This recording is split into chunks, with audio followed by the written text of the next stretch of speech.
Bluey bukan sekadar rancangan tentang seekor anak anjing dan keluarganya.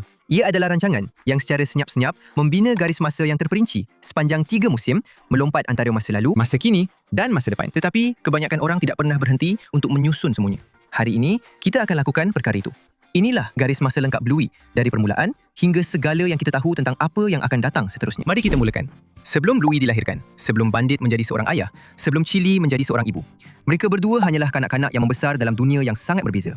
Dan rancangan ini telah memberi kita cukup gambaran tentang tahun-tahun awal itu untuk membentuk gambaran yang agak jelas. Zaman kanak-kanak Bandit dipaparkan dalam episod Fairy Tale, di mana dia bercerita tentang membesar pada tahun 1980-an. Dan versi Bandit yang kita lihat pada masa itu sangat berbeza daripada yang penyabar, ayah yang suka bermain yang kita kenali hari ini. Dia seorang yang bersepah, agak nakal dan suka mengusik adiknya Stripe. Dia menunggang basikal, menghabiskan musim panas di pantai dan belum lagi belajar pelajaran paling penting dalam hidupnya, iaitu bagaimana untuk benar-benar menjaga seseorang yang lebih kecil daripada dirinya. Zaman kanak-kanak Chili jauh lebih sukar. Nama penuhnya sebelum berkahwin ialah Chili Kettle dan dia dibesarkan oleh seorang ayah yang merupakan seorang askar, yang bermaksud ayahnya sering tiada di rumah dan ibunya pula sakit. Dalam episod Dragon, kita mengetahui bahawa Puan Kettle telah meninggal dunia ketika Chili masih kecil. Walaupun begitu, ayah Chili memastikan dia membesar dengan kuat.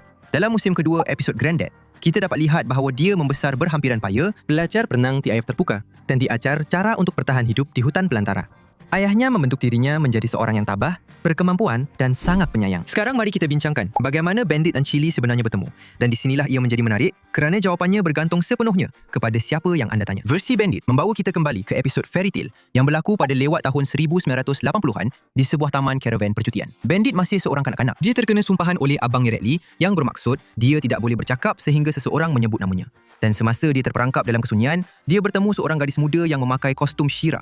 Dia meneka namanya, memecahkan sumpahan itu. Bandit Sheila. Dan itulah detik yang Bandit tidak pernah lupakan. Dia benar-benar yakin bahawa gadis itu ialah Chili. Bandit telah membawa kenangan itu selama berdekad-dekad. Tetapi, tanya Chili dan dia akan memberitahu anda cerita yang sangat berbeza. Menurutnya, mereka bertemu sebagai orang dewasa di sebuah parti di London.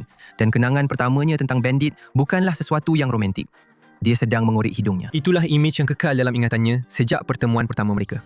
Walaupun begitu, mereka serasi, mula bercinta dan selebihnya adalah sejarah. Chili langsung tak ingat tentang taman karavan atau kostum She-Ra atau apa-apa pun.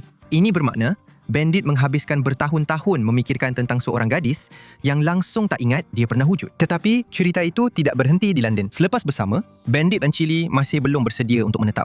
Mereka pergi mengembara bersama ke seluruh Eropah dan India. Anda sebenarnya boleh melihat gambar berbingkai zaman mereka mengembara tergantung di dinding rumah keluarga Hiller dalam episod Backpackers. Ia adalah satu butiran kecil yang kebanyakan orang terlepas pandang. Dan kemudian datang pula butiran yang kebanyakan orang langsung tidak perasan. Juga didedahkan dalam rancangan itu, Bandit dan Chili hampir mendapat anak sebelum Bluey dilahirkan.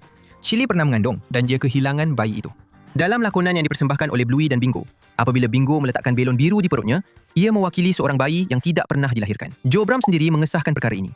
Ia adalah salah satu butiran paling menyayat hati secara halus dalam keseluruhan rancangan, diletakkan dalam sesuatu yang kelihatan seperti lakonan kanak-kanak kecil yang lucu. Dan kebanyakan orang menontonnya tanpa pernah menyedari apa maksud sebenarnya. Bluey dilahirkan selepas itu. Dan pada masa itu, siri ini masih belum bermula. Tahun-tahun awal kehidupan Bluey hanya wujud dalam kenangan dan detik-detik imbas kembali yang tersebar di seluruh rancangan.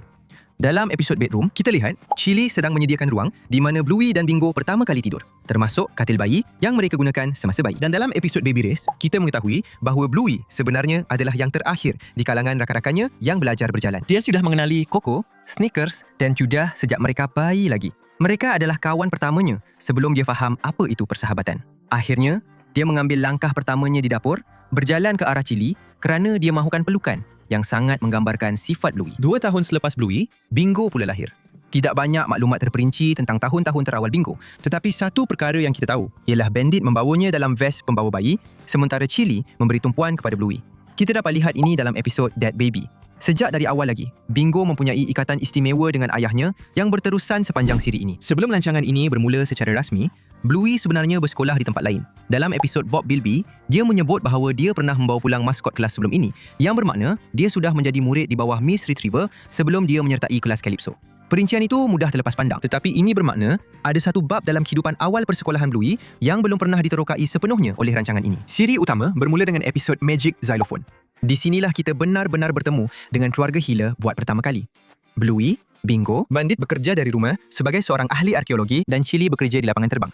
Musim pertama mempunyai lebih daripada 50 episod dan merangkumi pelbagai emosi. Copycat ialah episod di mana Bluey belajar tentang kesedihan selepas seekor burung kecil mati. Creek pula adalah di mana dia belajar menghadapi ketakutan untuk membesar. Dan Fruitbat ialah episod di mana dia bermimpi tentang perkara yang dia inginkan. Dan dalam mimpi itu, Mackenzie muncul. Sama ada itu permulaan perasaannya terhadapnya atau sekadar kebetulan, adalah sesuatu yang rancangan ini biarkan terbuka. Musim kedua tiba 2 tahun selepas tayangan perdana rancangan ini dengan pendedahan yang lebih besar. Episod Bingo memberikan kita pandangan yang lebih mendalam tentang adik perempuan Bluey, kecintaannya terhadap alam semula jadi, kemampuannya untuk persendirian dan minatnya terhadap serangga. Dan Sleepy Time, di mana Bingo mengembara ke angkasa dalam mimpi dan menyedari sudah tiba masanya untuk membesar, merupakan salah satu episod yang paling beremosi dalam keseluruhan siri ini. Musim kedua juga memberikan kita salah satu titik paling berat dari segi emosi dalam keseluruhan rancangan, iaitu Bingo dimasukkan ke hospital. Dalam episod Bumpy and the Wise Old Wolfhound, Bingo akhirnya berada di hospital. Rancangan ini tidak pernah menyatakan dengan tepat sebabnya. Tetapi berdasarkan itu, pencipta Joe Bram pernah bercakap tentang anak perempuannya yang paling muda dimasukkan ke hospital kerana penyakit berkaitan asma pada usia 3 tahun. Dan memandangkan doktor dilihat mendengar paru-paru Bingo dari belakangnya, sesuatu yang doktor lakukan khusus untuk masalah pernafasan, kebanyakan peminat percaya Bingo dimasukkan ke hospital kerana asma. Ia adalah salah satu kisah yang paling peribadi dan penuh emosi dalam keseluruhan siri ini. Musim kedua juga adalah di mana kita mengetahui tentang kehilangan bayi melalui rancangan ini dan di mana benih hubungan masa depan Bluey dengan Mackenzie terus berkembang secara senyap di latar belakang. Pada musim kedua juga, satu percintaan baru bermula yang akan menjadi sangat penting kemudian nanti. Frisky dan Pakcik Radley mula jatuh cinta antara satu sama lain. Ia berlaku secara beransur-ansur dan semula jadi dan ia menjadi permulaan kepada salah satu peristiwa terbesar dalam keseluruhan siri ini. Peristiwa itu ialah episod yang dipanggil The Sign, episod terpanjang yang pernah dihasilkan oleh Bluey dan salah satu yang paling penting. Frisky dan Radley hampir membatalkan perkahwinan mereka kerana satu pertengkaran. Tetapi mereka berjaya mengatasinya dan berkahwin. Namun, perkahwinan itu bukanlah satu-satunya perkara yang berlaku dalam episod ini. Kakak Chili, Bambi, kelihatan sedang hamil, memenuhi impian terbesarnya. Bandit hampir menjual rumah keluarga untuk menerima pekerjaan arkeologi yang lebih baik di bandar lain. Tetapi, dia berubah fikiran pada saat akhir kerana dia sedar apa yang akan ditinggalkannya. Dan Datuk Bob, ayah Bandit, yang telah lama hilang, muncul semula. Dia telah berada di India. The Sign menyelesaikan jalan cerita yang telah dibina sepanjang siri ini, sebab itulah ia berlangsung lebih 30 minit. Ia memang layak untuk setiap saat itu. Dan kemudian, datang episod terakhir musim ketiga, Surprise. Episod yang masih menjadi bualan seluruh peminat. Bluey mengejar Bandit dengan pelancar bola. Dan kemudian, di penghujungnya, kita melompat ke masa hadapan. Bluey dewasa, pulang ke rumah untuk melawat Bandit dan Chili dan bersembunyi di belakang pintu, memegang pelancar bola sama seperti yang pernah dilakukan oleh Bluey ialah seekor anak anjing kecil, anak perempuan Bluey. Peminat telah memberinya nama Indigo. Dan dari apa yang kita boleh lihat pada reka bentuknya, terutamanya telinga yang terkulai itu, Mackenzie hampir pasti adalah bapanya. Tetapi rancangan itu masih belum mengesahkannya. Apa yang akan berlaku seterusnya masih sedang ditulis. Doodle Studio telah mengumumkan sebuah filem Bluey yang dijadualkan tayang pada tahun 2027. Dan berdasarkan imbasan masa hadapan di akhir episod Surprise, nampaknya kisah Bluey membesar masih jauh dari tamat. Setengah peminat percaya, filem itu mungkin akan merapatkan jurang antara Bluey yang kita kenal sekarang dan Bluey dewasa yang kita lihat seketika. Ada juga yang berpendapat, Indigo mungkin akan menjadi watak utama yang baru dengan Bluey mengambil peranan seperti yang dimainkan oleh Bandit untuknya. Sama ada semua itu akan berlaku, hanya Joe Bram sahaja yang tahu.